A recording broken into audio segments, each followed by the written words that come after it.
one of the hardest things to do and do well in a relationship is communicate. And we've experienced bad communication before. What? Yeah, can you believe it? No. I know, we just look so happy on camera all the time, don't we? No, but it's the reality. Sometimes we just don't communicate well. And the better that we can communicate, the better our relationships are going to be, and the faster that we can work through issues, and the more we can understand each other and the problems that we're going through. Yes. So today we want to teach you guys a really cool skill. It's called talking below the line. And the sole purpose of this is to help us create a better connection with the person that we're talking to as we're trying to resolve conflict. So talking below the line, it has 4 steps to it. And we want to go through each step in detail and make sure that after you're done watching this video, you'll have a link of where you can find this worksheet that we're going to be showing you, and that you're going to know how to use it. Yes. And by using it, you're going to create better connections. It's one thing to learn something and then another to apply it. Absolutely. And that brings up a good point, because a lot of times when we get into that dance, that fight that we're in, those cycles that we're in, it's hard to break out of them. We're going to talk about how we can do that in this video. So let's get started. First thing we want to do with this talking below the line, creating connections, the number one thing, which is not that it's the most important, it's step 1, is we want to first of all recognize that we're seeing a behavior, because underneath the behavior is an emotion. Yes. A lot of times we'll see our partner, our spouse, acting in a certain way, when reality is there's an emotion that's underneath that we really want to be focusing on. And so if you see your partner slamming a door, stomping around, raising a voice, throwing a dish or something, she's never done that. Never made her angry enough to do that. Not yet, anyway. But yes. you want to say, oh goodness, look, there's a behavior. I wonder what that emotion is. So the first thing we want to do is cognitively recognize and not get automatically caught up in those cycles that we get into. Okay? So recognize there's a behavior. Underneath the behavior, there's an emotion. The second thing that we want to do is we want to throw what we call a tentative dart at the emotion that we think might be driving that behavior. And we do that in a way such as, you seem to be very frustrated, or I sense that you're feeling very irritated or angry, or whatever emotion that you see. We're trying to throw a dart. It's a tentative dart because we're not sure how they're feeling. I was going to say, what if you ask a tentative dart and the person gets more frustrated with you? Well, from my experience in teaching people this skill, and I love your question, we're trying to understand what it is they're feeling. And so if we do throw that tentative dart, and let's say we hit a bullseye, that means we were right in how they were feeling. And they're going to quickly acknowledge that. Yes, you're right. I am feeling very whatever that is. Generally, too, if you throw that tentative dart and you're wrong, they're going to tell you what they're actually feeling, okay? This is our attempt, the second step, our attempt to understand what is that emotion that is driving that behavior.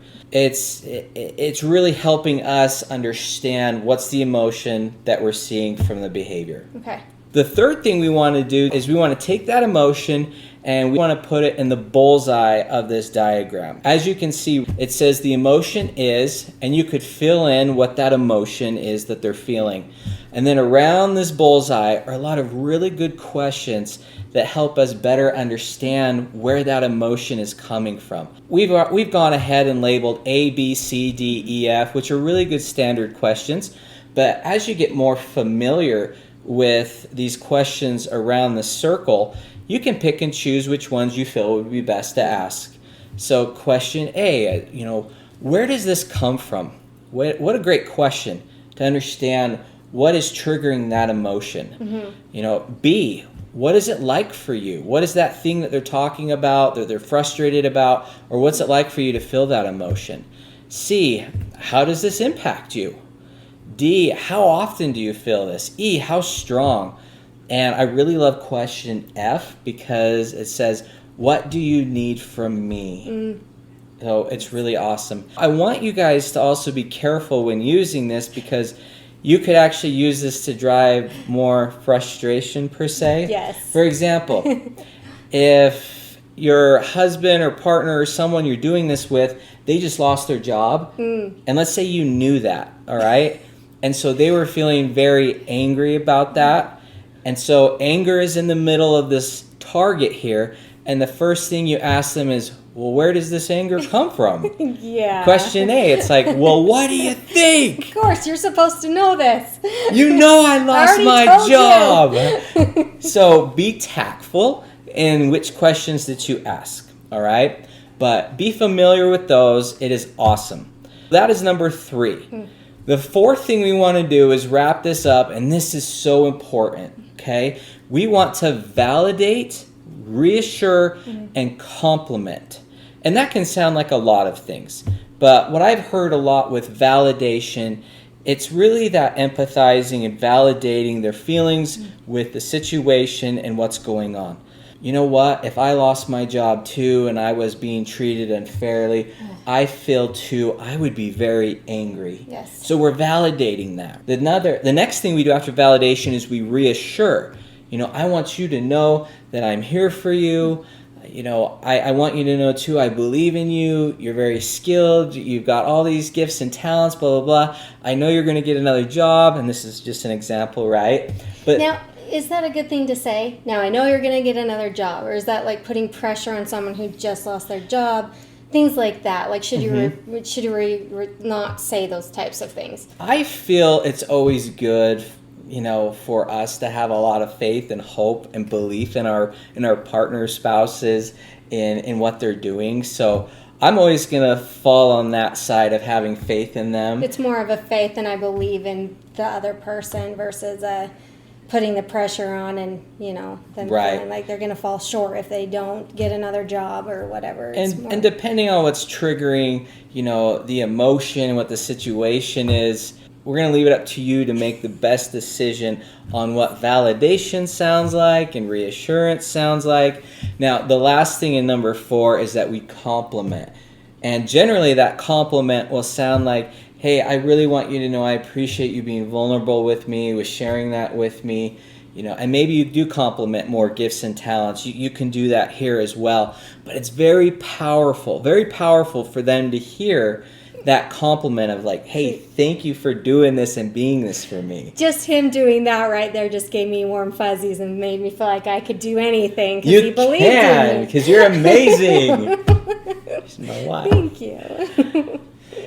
Absolutely. So this is a game changer when it comes to communication. And as I was saying, you know, in the beginning of this video, a lot of the times we get caught up in this dance and we do the same thing in the communication and it ends up in the same place, right? So here's a very easy to use worksheet that you can work through.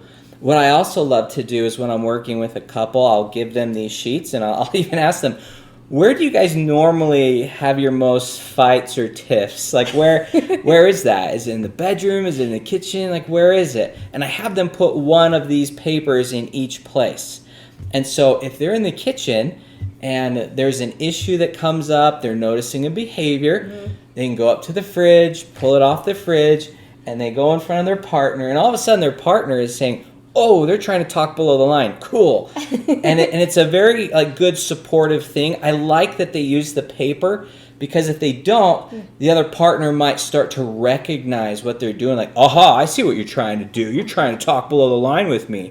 And, and with the paper, it's like, yes. Well, duh, obviously I am. Why? Because I care. Right. You're important to me, and I want to better understand you. And so they'll bring it up and they'll say, okay. And so they've seen the behavior. They've noticed that there's an emotion driving the behavior. The first thing you're going to do is start throwing those tentative darts. Once they hit the bullseye, they then go around to those questions and better understanding and connecting. And then they validate, reassure, and compliment. This is gold, you guys. So in the description of this video, I'm going to post a link to the PDF of this paper that we've shown you here. And I really encourage you to print it out. Show this video to your spouse, to your partner. Let them know what you're doing, what you're going to be trying to do with it. And I am very confident that you're going to have great success with this. And then you can thank us. We want you to be happy. Yes. We want you to get Better along. communication and connect with your spouse, your It's partner. all about connection. We're all hardwired to connect, right? And we know life is HE double hockey sticks when you're not connecting well. Yes, not fun. Yep. Want to have fun.